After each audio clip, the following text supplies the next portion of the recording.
माँ, पिताजी, मेरी नौकरी लग गई है, लेकिन सुबह 6 बजे मुझे ऑफिस पहुंचना और शाम 4 बजे छुट्टी हो जाया करेगी। अगले दिन से ही अर्जुन की माँ को सुबह 5 बजे उठकर उसके लिए नाश्ता बनाना पड़ता था, तब जाकर वो काम पर जा पाता था। उसकी माँ बेचारी बूढ़ी थी, जल्दी उठने में तकलीफ होती थी, इसीलिए एक रोज अर्जुन की माँ, अब जल्दी से इसकी शादी कर देते ताकि वो सुबह उठकर खाना बना दिया करेगी। ये आपने बिल्कुल सही कहा। कुछ महीनों बाद अर्जुन की शादी नेहा नाम की एक लड़की के साथ हो गई। जैसे वो ब्याह कर अपने ससुराल आई, वैसे ही उसकी सास ने कहा, बहू, आज से इस घर की और रसोई घर की जिम्मेदारी तेरी। अपनी पहली रसोई की रस्म अदा कर। ठीक है सासू माँ। नेहा किचन में गई तो उसे कुछ भी समझ में नहीं आ रहा था। मैंने आज तक किचन में कदम नहीं रखा, सारा काम मेरी भाभी कर दिया करती थी, कहाँ से शुरू करूँ, कुछ समझ में नहीं आ रहा। ऐसा करती हूँ, एक कढ़ाई में जल्दी जल्दी सब्जी बना लेती हूँ, कुकर में चावल उबालने को रख देती हूँ, फिर रोटी बना लूंगी। किसी तरह उसने खाना बनाया, सब एक साथ बैठकर खाने लगे। नेहा, तुमने चावल में नमक डाल दिया और सब्जी में डाला ही नहीं। अरे तो सब्जी चावल मिक्स करके ही खाना है ना, फिर कौन सा पता चलेगा कि नमक सब्जी में था या चावल में। रहने दे बेटा, शादी में थक गई होगी बेचारी, इसीलिए गड़बड़ हो गई होगी। हाँ अर्जुन बेटा, तेरी माँ बिल्कुल सही कह रही है। किसी तरह सबने खाना खाया और अपने अपने कमरे में चले गए। सुहाग रात की अगली सुबह अर्जुन ने नेहा को 5 बजे ही उठा दिया। अरे नेहा, जल्दी से उठ जाओ, मेरे लिए खाना बना दो। इतनी जल्दी तो मैं आज तक नहीं उठी।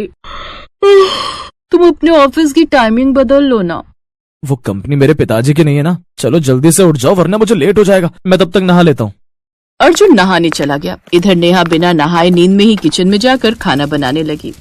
हे भगवान, यहाँ तो आते ही मुझ पर जुल्म होने लगे। मैं जब मायके से सोकर उठती थी, सारा खाना भाभी बना लेती थी, मुझे कुछ करना ही नहीं पड़ता था। यहाँ तो ये लोग मेरी हालत खराब कर देंगे। नेहा ने किसी तरह खाना तो बना लिया, लेकिन अगले दिन फिर उसे 5 बजे उठना पड़ा। तो इस तरह हर दिन सुबह जल्दी उठने में उसे बहुत तकलीफ होती थी। इसलिए 4 दिन बाद ही, सासू माँ, ससुर जी, मुझे अपने मम्मी पापा की बहुत याद आ रही है, मैं उनके पास चली जाऊँ? तुम चली जाओगी तो सुबह सुबह मेरे लिए खाना कौन बनाएगा? जाने दे बेटा, नई नई शादी हुई है, माँ बाप की याद सता रही होगी, 1-2 दिन की तो बात है। मायके जाने के नाम से नेहा इतनी खुश हुई कि 10 मिनट के अंदर उसने अपना बैग पैक किया और मायके निकल गई।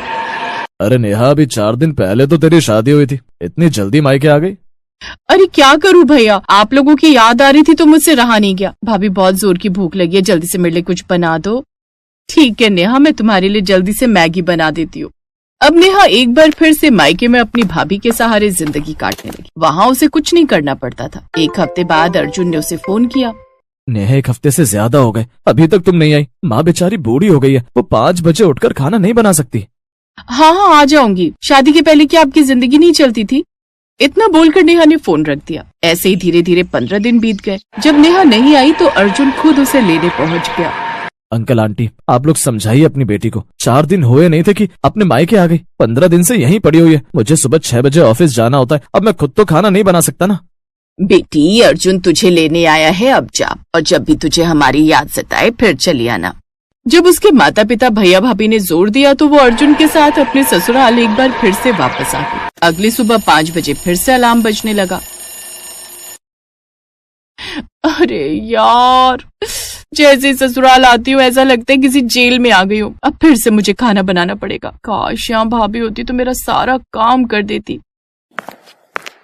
किसी तरह नेहा ने खाना बनाया और अर्जुन काम पर निकल गया। उसके जाते ही नेहा फिर से बिस्तर पर लेट गई। दोपहर को उसकी सास अर्जुन के ढेर सारे कपड़े लेकर उसके पास आई।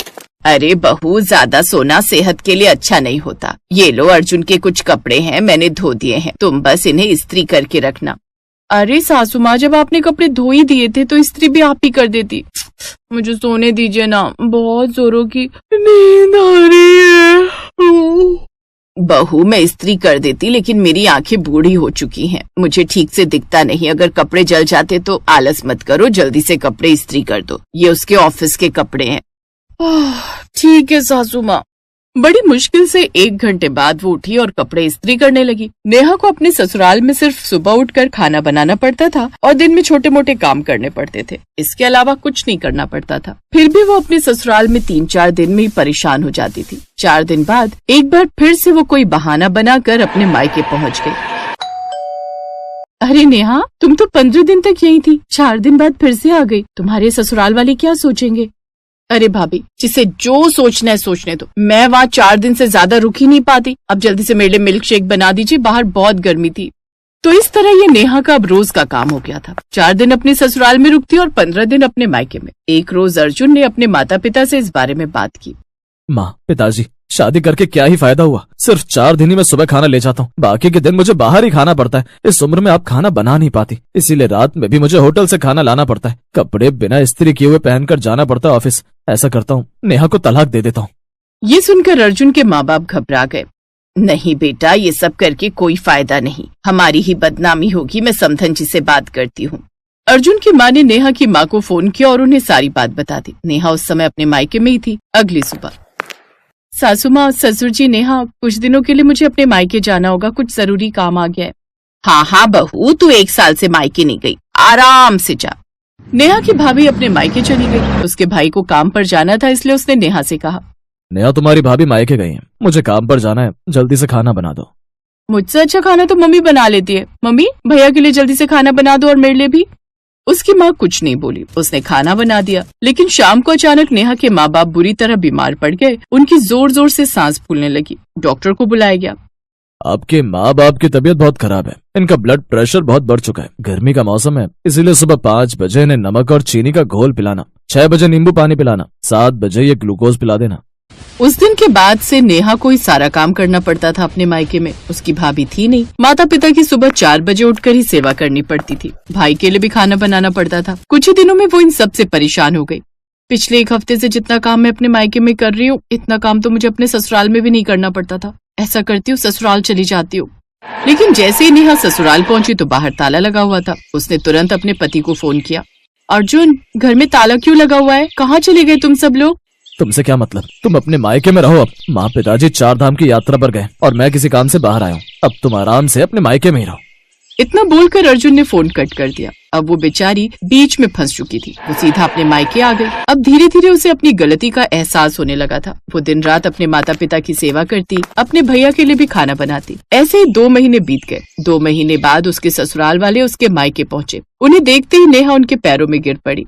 सासू माँ, ससुर जी, अर्जुन, मुझे माफ कर दीजिए। मुझे समझ आ गया कि जब मैं मायके चली जाती थी तब आप लोगों को कितनी परेशानी होती। मुझे समझ आ गया कि जब मैं मायके चली आती थी तो जैसे अगर आज भाभी होती तो मुझे इतना सारा काम यहाँ नहीं करना पड़ता अकेले। बेटा, इसमें मेरी ही गलती थी। मैंने तुझे सर पर चढ़ा कर रखा था, लेकिन अब तेरी अकल ठिकाने आ गई है तो हम तुझे सच्चाई बता देते हैं। मैं और तेरे पिताजी बिल्कुल बीमार नहीं हैं। मैंने और समधन जी ने मिलकर ये सारा नाटक किया था ताकि तुझे सबक मिल सके। अब नेहा 2 महीने में घर का सारा काम करना सीख चुकी थी। वो खुशी खुशी अपने ससुराल आ गई और खुशी खुशी अपनी जिंदगी बिताने लगी।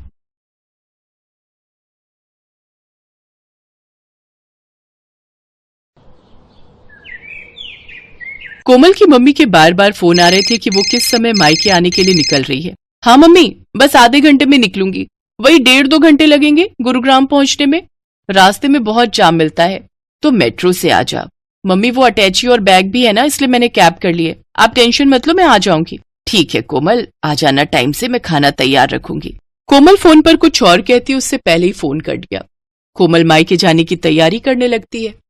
रिंकू और दिशा की गर्मियों की छुट्टियां थी, इसी वजह से कोमल कुछ दिनों के लिए मायके रहने जा रही थी। मुझे ऑफिस के काम से न जाना होता तो मैं तुम्हें गाड़ी से छोड़ देता, पर बहुत अर्जेंट मीटिंग है आज ऑफिस की। वैसे मैं बीच में मिलने आ जाऊंगा और बाकी तुम मम्मी के घर रहकर आ जाओ, फिर हम बच्चों के साथ घूमने चलेंगे। कोमल खुश थी कि वो बहुत दिनों बाद मायके रहने जा रही है। बच्चों के स्कूल और कामों की वजह से कोमल बहुत कम मायके रहने जा पाती थी। अब बच्चों की छुट्टियां थी, इसलिए कोमल कुछ दिनों के लिए मायके रहने जाती है। पर जब वो मायके पहुंची तो उसकी भाभी सुनैना घर पर नहीं थी। नानी माँ, मुझे मैंगो शेक पीना है। नानी माँ, मुझे मैंगो खाना है। हाँ हाँ बच्चों, रुको, मैं अभी तुम दोनों के लिए मैंगो भी लाती हूँ और मैंगो शेक भी। मम्मी, भाभी अपनी मम्मी के घर से कब तक आएंगी? बस आने ही वाली होगी, मैंने उसे बता दिया था कि तुम आने वाली हो।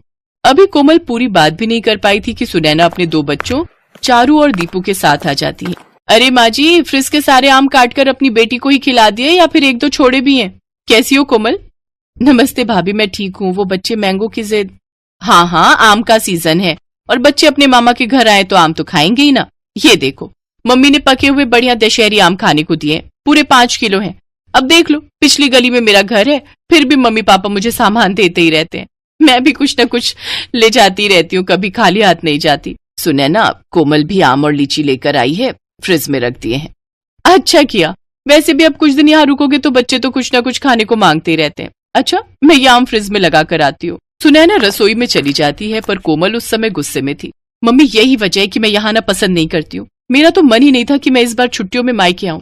सुधीर तो बोल भी रहे थे कि कहीं घूमने चलते हैं। मैंने ही उन्हें मना कर दिया कि नहीं, पहले मैं कुछ दिन मम्मी के घर जाकर आऊंगी, इसके बाद घूमने जाएंगे। बहुत बड़ी गलती कर दी जो मैं यहाँ आ गई। अगर भाभी का यही रवैया रहा ना तो मैं फिर कभी नहीं आऊंगी मायके। अरे सुनैना की बातों पर ध्यान मत दिया कर, वो ऐसी ही है। उसे समझ नहीं है कि कब क्या बोलना चाहिए। और ये घर मेरा है, तेरी माँ का है। अभी क्योंकि मैं जिंदा हूँ इसलिए तू अपनी माँ के घर आई है, आराम से रह। आज तेरे पापा जिंदा होते तो तेरे आने पर पल के बिछा देते।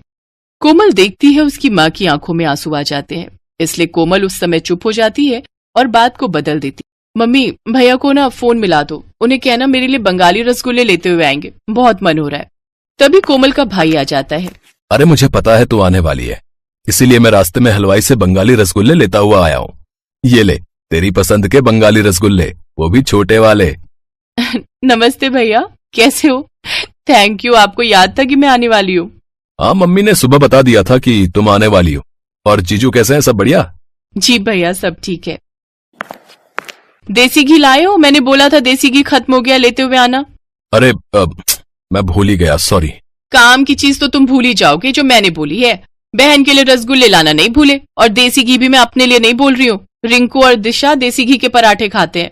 कोई बात नहीं भाभी, पराठे की इतनी जरूरत नहीं है, बच्चे सादी रोटी भी खा लेते हैं। और दाल चावल बने हैं ना तो उसके साथ रोटी की जरूरत नहीं। नहीं नहीं, मुझे सारी जिंदगी ये थोड़ी सुनना है कि बहन मायके रहने आई और उसे और उसके बच्चों को देसी घी खाने को नहीं मिला। जाओ रवि, आप लेकर आओ। हाँ हाँ, जा रहा हूँ। ये बात तुम सीधे मुंह से भी तो बोल सकती थी, इतना घुमा फिरा कर क्यों बोली? उस समय रवि देसी घी लेने के लिए चला जाता है। सुनैना आगे पीछे तो ठीक रहती थी, पर जैसे ही कोमल कभी रहने के लिए आ जाए तो वो ऐसे ही व्यवहार करती थी। इसी वजह से कोमल मायके आना पसंद नहीं करती थी। वो तो सिर्फ अपनी माँ और भाई की वजह से ही मायके आ रही थी। माँ, इतना याद रखो, मैं बस आपके और भैया के मुंह को यहाँ आती हूँ, वरना भाभी से मुझे कोई उम्मीद नहीं। कोमल का मन ही नहीं लग रहा था, क्योंकि उसकी भाभी सुनैना बहुत ही अटपटा व्यवहार करती थी। एक दिन सब लोग घूमने के लिए मॉल गए। पापा, हमें गेम खेलने हैं। हाँ पापा, चलो ना गेम खेलते हैं। अभी नहीं बच्चों, थोड़ी देर में चलते हैं, पहले थोड़ा मॉल में घूम तो लो। कि मॉल कितना बदल गया है, पहले तो छोटा सा था, लगता है बड़ा किया है। हाँ, अभी तो और बड़ा बनेगा। मामा जी कॉर्न्स खाने हैं। और मुझे आइसक्रीम। अभी खिलाता हूँ, चलो सुनैना, आओ आइसक्रीम खा लेते हैं। रवि सबको आइसक्रीम लेकर देता है। रिंकू भी अपनी पसंद के कॉर्न्स और आइसक्रीम ले लेता है। सब लोग आइसक्रीम खाते हैं। चलो बच्चों, अब हम गेम पार्लर चलते हैं, हम सब वहाँ पर गेम खेलेंगे। रवि जैसे ही सबको गेम पार्लर ले जाने लगता है तो वो देखता है कि आज गेम पार्लर बंद है। भैया, गेम पार्लर बंद है। जी, गेम पार्लर बंद है, काम चल रहा है। चलो बच्चों, अब तो गेम पार्लर बंद है, थोड़ा और घूम लेते हैं, फिर घर चलेंगे। रवि सबको घर ले आता है, पर घर आकर सुनैना गुस्से में अपने कमरे में चली जाती है और रवि से बुरी तरह लड़ने लगती है। सुनैना, तुम फिजूल की लड़ाई कर रही हो। मैं लड़ाई कर रही हूँ? ये लड़ाई तुम्हारी बहन और उसके बच्चों की वजह से हुई है। तुम्हें जब चारू और दीपू ने बोला कि पापा गेम पार्लर चलो तो तुमने उनकी बात पर ध्यान नहीं दिया, और जैसे ही तुम्हारी बहन के बच्चों ने तुमसे आइसक्रीम और कॉर्न्स की फरमाइश की, तुमने फौरन खरीद कर दे दिए। तुम्हारी बहन तो चाहती यही है कि हम दोनों की लड़ाई हो। वो आती है और हमारे घर में कलेश छिड़ जाता है। चुप हो जाओ सुनैना, कोमल सारी बातें सुन रही होगी, उस पर क्या बीतेगी तुमने सोचा भी है? कोमल इस घर की बेटी है, मेरी बहन है। अगर तुम्हारे घर में तुम्हारे साथ ऐसा हो तो तुम पर क्या बीतेगी सुनैना? थोड़ा होश में आओ, तुमने आज बहुत बोल दिया। कोमल सब कुछ सुन चुकी थी। कुछ देर बाद जब सुनैना शांत हो जाती है, रवि भैया, चारू और दीपू के एडमिशन की बात सुधीर जी ने स्कूल में कर ली है, आप चिंता मत करो। अब इन दोनों का एडमिशन भी रिंकू और दिशा के स्कूल में हो जाएगा। छुट्टियों के बाद आपको एक फॉर्म फिल करना है, बाकी सारी बात सुधीर जी ने कर ली है। अब जीजू को मेरी तरफ से थैंक यू बोलना। वैसे मैं भी उन्हें पर्सनली फोन कर दूंगा। इतने समय से एडमिशन की वजह से मैं बहुत परेशान था। सुधीर जी ने बहुत बड़ा काम कर दिया। कोमल वापस जा रही है रवि। सुनैना की बातों से इसका मन बहुत दुखा है। हाँ भैया, अब मन बहुत दुख चुका है और आप प्लीज मुझे रोकना मत।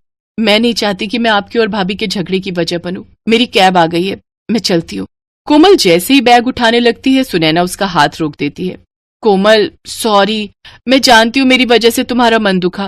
तुम हमारे लिए इतना सोचती हो और मैंने तुम्हें कितना कुछ गलत बोल दिया। ऐसे अचानक मत जाओ, सुधीर जी गलत सोचेंगे। कुछ दिन और रुक कर जाना।